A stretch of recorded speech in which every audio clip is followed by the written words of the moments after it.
আদাব, আমি আটোয়ার সরকারি কলেজ বালিকা উচ্চ বিদ্যালয়ের একজন শিক্ষার্থী। আজকে রিভিউ দিচ্ছি আমাদের সকলের খুব পরিচিত একজন আইমান সাদিকের নেভার স্টপ লার্নিং বইটি। এই বইয়ে অনেক কিছু দেওয়া আছে, তার মধ্যে আমার সবচেয়ে বেশি ভালো লাগলো চীনা বাঁশের একটি গল্প। গল্পটি হলো কিছু মানুষ চীনা বাঁশের বীজ বপন করেছিল। তারা খুব যত্ন আত্তি করেছিল, নিয়মিত পানি দিয়েছিল, সার প্রয়োগ করেছিল, তারপর ঘেরা দিয়েছিল। কিন্তু অদ্ভুত ব্যাপার, 1 বছর কেটে গেল, 2 বছর কেটে গেল, কিন্তু গাছের কোনো পাত্তাই নেই। তারপরে 3 বছর যখন কেটে গেল, তখন মানুষ ভাবলো যে গাছের বীজটা হয়তো মরে গেছে। তারপর 4 বছর যখন হইল, তখন সবাই আশা ছেড়েই দিল যে গাছটা আর হবে না। কিন্তু খুব চমৎকার একটি বিষয় ঘটলো, 5 বছর যখন হয়ে গেল, তখন বীজটা থেকে গাছ বপন হওয়া শুরু করলো।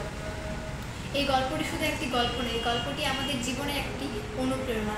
তাই তাই গল্পটি আমাদের শিক্ষা দেয়, ভিত্তিটা ঠিক হইলে সামনে এগোনো যাবে। এই গাছটি যদি 5 বছর ধরে নিজের মাটির শিকড়ের সাথে নিজের ভিত্তিটা না গড়ে তুলতো, তাহলে 5 সপ্তাহে 9 ফুটের এই দানব বাঁশ গাছটি দাঁড়ায় থাকতে পারতো না।